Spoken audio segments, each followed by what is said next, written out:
पाठ 6 अनोखा बदला। हॉकी भारत का राष्ट्रीय खेल है। मेजर ध्यानचंद को हॉकी का जादूगर कहा जाता है। खेल के मैदान में मारधाड़ की घटनाएं तो होती ही हैं। आइए मेजर ध्यानचंद के जीवन की दिलचस्प घटना पढ़ें, जब उन्होंने एक विरोधी टीम के खिलाड़ी से बदला लिया। खेल के मैदान में आए दिन धक्का मुक्की और मारधाड़ की घटनाएं होती रहती हैं। खेल में तो यह सब चलता ही है। जिन दिनों हम खेला करते थे उन दिनों भी यह चलता था। तो आइए मैं आज आपको अपने जीवन की एक दिलचस्प घटना सुनाता हूँ। सन 1933 की बात है। उन दिनों मैं पंजाब रेजिमेंट की ओर से खेला करता था। एक दिन पंजाब रेजिमेंट और सैपर्स एंड माइनर्स टीम के बीच मुकाबला हो रहा था। माइनर्स टीम के खिलाड़ी मुझसे गेंद छीनने की कोशिश करते, लेकिन उनकी हर कोशिश बेकार हो जाती। इतने में एक खिलाड़ी ने गुस्से में आकर हॉकी का डंडा मेरे सिर पर दे मारा। मुझे मैदान से बाहर ले जाया गया। थोड़ी देर बाद मैं पट्टी बांधकर फिर मैदान में आ पहुंचा। आते ही मैंने उस खिलाड़ी की पीठ पर हाथ रखकर कहा, तुम चिंता मत करो, मैं इसका बदला जरूर लूंगा। मेरे इतना कहते ही वह खिलाड़ी एकदम घबरा गया।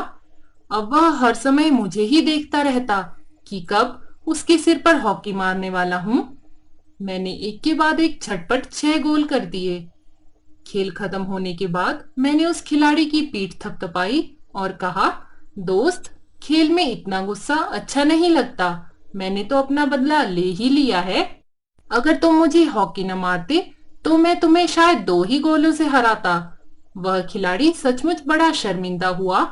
तो देखा आपने मेरा बदला लेने का ढंग। सच मानो, बुरा काम करने वाला आदमी हर समय डरता रहता है कि उसके साथ भी बुराई की जाएगी। आज मेरी उम्र लगभग 72 वर्ष की है। जहां भी जाता हूँ छोटे छोटे बच्चे अक्सर मुझे घेर लेते हैं और मुझसे मेरी सफलता का राज जानना चाहते हैं। मेरे पास सफलता का कोई गुरु मंत्र तो नहीं।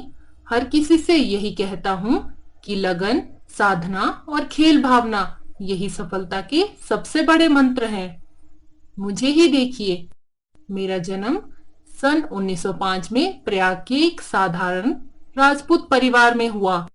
बाद में हम झांसी आकर बस गए। 16 साल की उम्र में मैं फर्स्ट ब्राह्मण रेजिमेंट में एक साधारण सिपाही के रूप में भर्ती हो गया।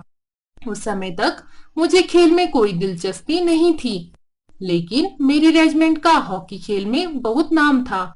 उस समय हमारे रेजिमेंट के सूबेदार मेजर तिवारी थे। वह बार बार मुझे हॉकी खेलने के लिए कहते। हमारी छावनी में हॉकी खेलने का कोई निश्चित समय नहीं था। सैनिक जब चाहे मैदान में पहुंच जाते और अभ्यास शुरू कर देते। उस समय मैं एक नौसिखिया खिलाड़ी था। जैसे जैसे मेरे खेल में निखार आता गया, वैसे वैसे मुझे तरक्की भी मिलती गई। सन 1936 में बर्लिन ओलंपिक में मुझे टीम का कप्तान बनाया गया। उस समय मैं सेना में लांस नायक था। बर्लिन ओलंपिक में लोग मेरे हॉकी खेलने के ढंग से इतने प्रभावित हुए कि उन्होंने मुझे हॉकी का जादूगर कहना शुरू कर दिया। इसका यह मतलब नहीं कि सारे गोल मैं खुद करता था। मेरी तो हमेशा यह कोशिश रहती कि मैं गेंद को गोल के पास ले जाकर अपने किसी साथी खिलाड़ी को दूं, ताकि उसे गोल करने का श्रेय मिल जाए। अपनी इस खेल भावना के कारण मैंने हिटलर तक का दिल जीत लिया था। लोग कहते हैं कि उसने अपने किसी अधिकारी से यह पूछा था कि यह खिलाड़ी भारतीय सेना में किस पद पर है। जब उसे यह मालूम हुआ कि मैं लांस नायक हूं, तो उसने अपने उस अधिकारी से कहा कि उससे कहो कि वह जर्मनी आ जाए, मैं उसे मार्शल बना दूंगा। बर्लिन ओलंपिक में हमें स्वर्ण पदक तो मिला ही, लेकिन हिटलर ने अपनी ओर से मुझे एक पदक दिया था। इससे बड़ा गौरव का क्षण किसी खिलाड़ी के लिए और क्या हो सकता है। खेलते समय मैं हमेशा इस बात का ध्यान रखता था कि हार या जीत मेरी नहीं बल्कि पूरे देश की होती है। मेजर ध्यानचंद।